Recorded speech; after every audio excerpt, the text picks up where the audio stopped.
Hello, beautiful souls, and welcome to this episode of Lead Loving Life, the podcast. If you are new here, welcome, welcome, welcome. I always love to have new people here, and you're always welcome. And for those of you that are returning, thank you, thank you, thank you. I'm so glad that you're here. And I know that many of you don't miss an episode, and that makes me very happy because that's why I do it. I do it for you. And I am just grateful, grateful, so grateful.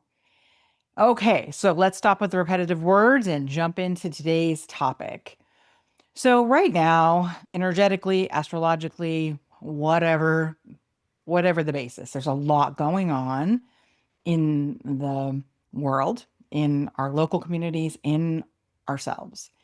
And part of that I believe to be our part of our expansion and our evolution and our growing into our up-leveled selves to be ready for this moment in time. As I have mentioned repeatedly on this podcast and all of my work also, this is a time where women's leadership is not only needed, it is absolutely necessary for us to move forward and the collective us. Women's leadership skills are unique, and many of us who came up in the old school world, if you will, I've been doing this for decades, it was not okay to lean into those typically female strengths, if you will, in leadership. There was a box in which we needed to fit. That's still true in a lot of industries and in a lot of ways, just because that way of thinking is so entrenched.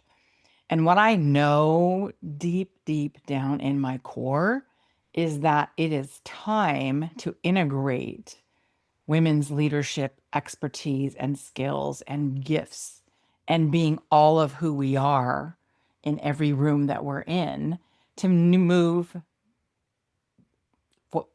us forward, right? To move our businesses forward, to move the collective forward, to move the way we do business forward. Women are relational first, and we are used to navigating many different things at a time, and we just have a different way of being present.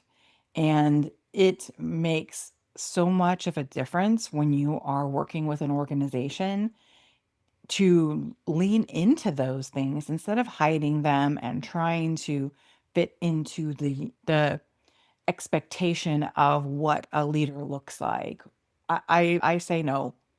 And a lot of the work that I do with women executives, entrepreneurs, and community leaders is really getting back to that core, right? Getting back to who we are at our core. We have to wear so many different versions of ourselves on the outside and so many different rooms. In fact, I'm doing a talk on that, more to come on that later. Anyway, it is difficult oftentimes to let all of that go because it's entrenched in our way of being. It becomes muscle memory and it's just automatic. So we spend a lot of time in our one-on-one sessions and sometimes group sessions talking about that and creating strategies for each woman to help dig into what those strengths are and those gifts that we have put aside or put on the back burner or put into a space where it's only applicable to be used in this scenario or in this room, if you will. So I work with women to do this and I love it. And it's ongoing work for myself. I am always receiving ongoing work and ongoing education because I am a lifelong learner. I work with coaches, I work with leaders and leadership specialists so that I can always be the best version of me and so that I can always learn and not get stagnant. So, what I notice about myself and my clients, and even some of my friends, as we reconnect to this version of ourselves, we notice an up leveling of our energies, of our connections, of our impact.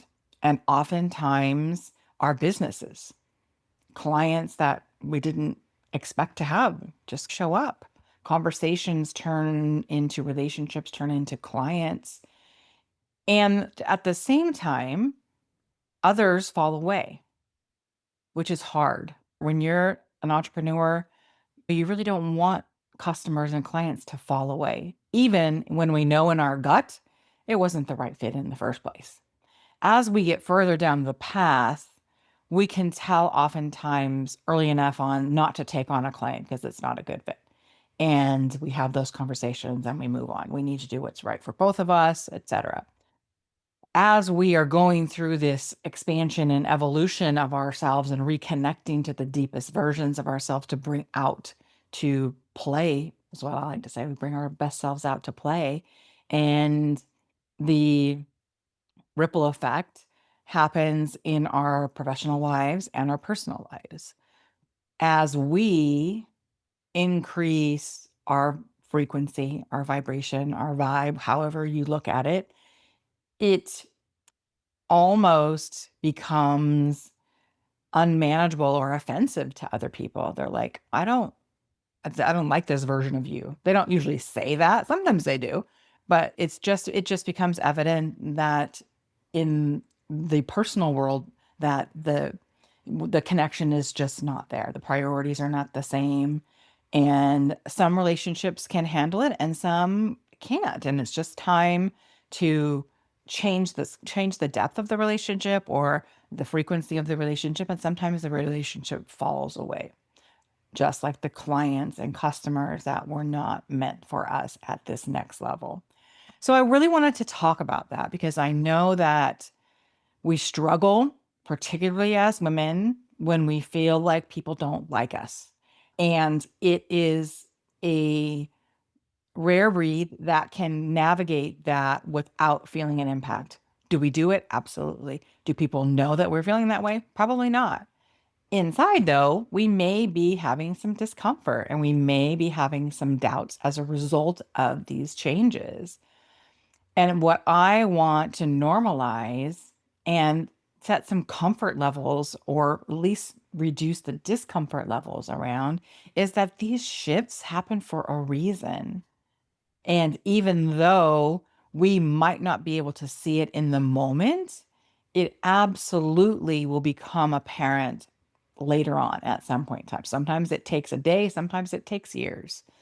Regardless of the timeline, it doesn't matter. It is the right thing to do, and you can feel it. You can feel it in your gut, you can feel it in your soul. I do so much work with women at that soul level, and what are the messages and what are the changes that need to happen or the reconnections that need to happen so that they can, I don't know even how to describe the word, but it's like recalibrate and align to and through themselves. And it is amazing. I have been doing this work on myself, for myself, and others for years, and it's so powerful. It's just such a gift. I leave every session, every interaction, even with my business clients when I'm working on business and coaching. It's just flying. My energy level is just incredible. I love it. Anyway, all of that to say, if you are going through this right now and you've just been wondering, what is this and why am I feeling this way? And maybe haven't even had the words to articulate it and explain what is coming up for you. I want you to know that you're not alone.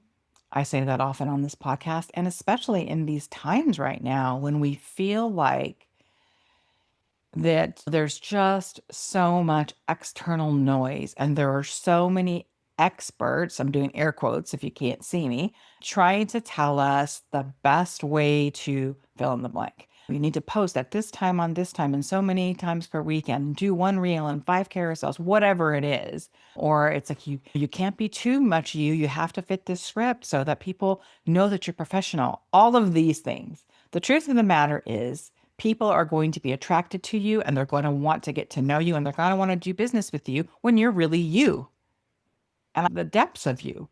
And that's what we want, even if we can't articulate that. It's a feeling, and we know when we meet someone, yeah, I'd really love to get to know them. I'd really love to learn about how we can work together, how I can refer them.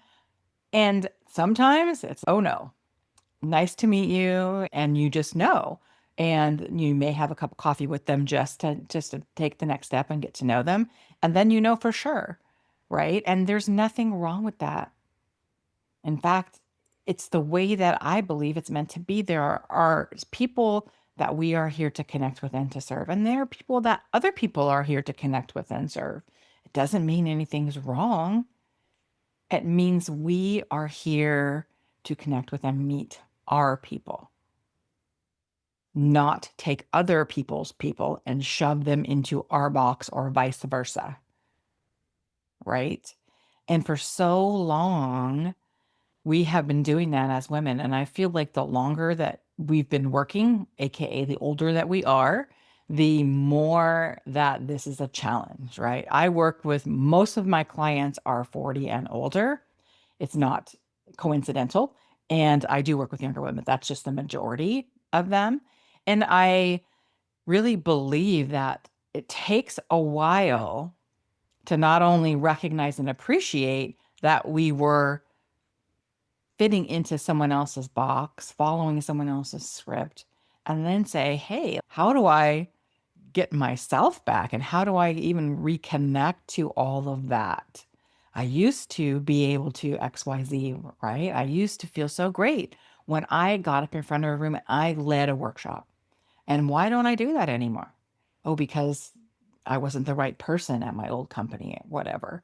Anyway, what I'm saying is there's a lot of hoo-ha that needs to be released in our own thinking, in the conditioning that we've received growing up as a working woman, whether we've had kids or don't have kids. It's a different world. And especially the higher you get up in an organization, and then it's next level when you are an entrepreneur.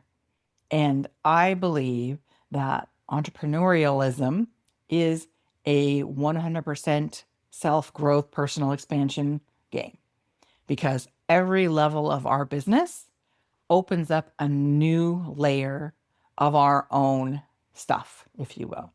And it's right to be explored and expanded and used for growth and connection to the truest version of ourselves. And every time we do that, we up level in terms of our impact as well, which isn't that why we're here, right?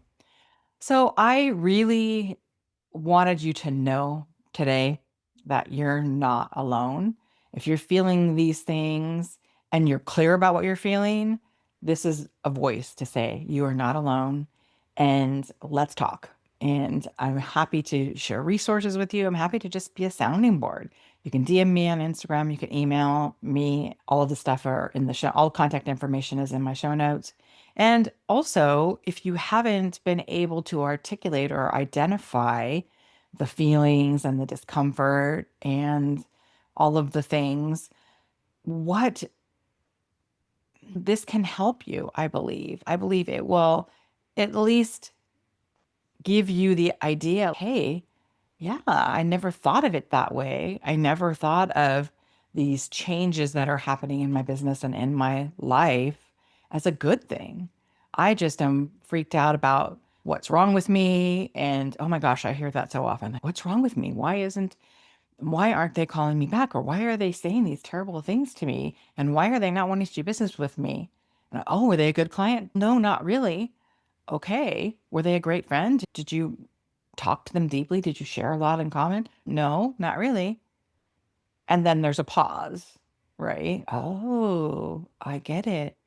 So that's what I want you to think about. Anytime something falls away or shifts in a way that takes it away from you or moves it further away from you or moves a person further away from you, I encourage you to take a beat and then reflect. Okay, answer the questions I said earlier, right?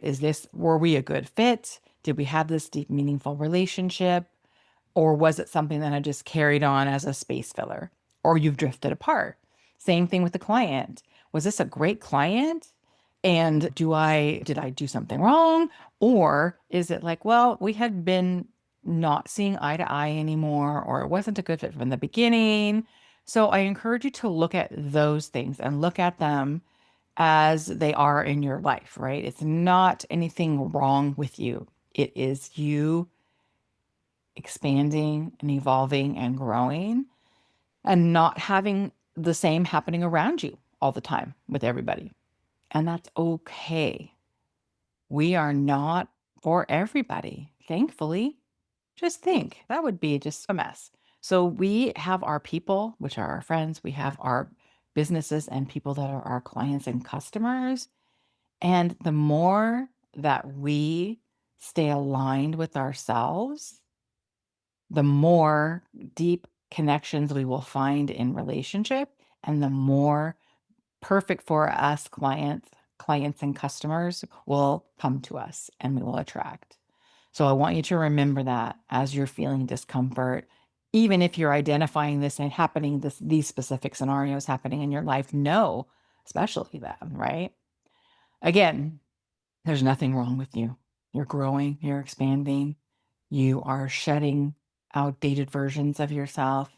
You're stopping the continual squishing of yourself into these boxes or changing of your perspective and your energies and your space to fit in a given room, given the circumstances. No more. And know that this is part of your process. So I encourage you to think about this and to remember you're not alone. I'm here on the podcast every other Monday. I'm on Instagram at Lead Loving Life. You can DM me, like I said before, you can email me and just check in and know that I am always here for you. I am always rooting you on and cheering for you because you deserve it exactly as you are. Until next episode, I want you to lead a life that you love, lead a business that you love, and lead a community that you love. And make sure that you are doing it from that place of depth, that place of connection to who you really, truly, deeply are, because that's what we want to see everywhere. All right. Thank you so much and have an amazing day. Big love.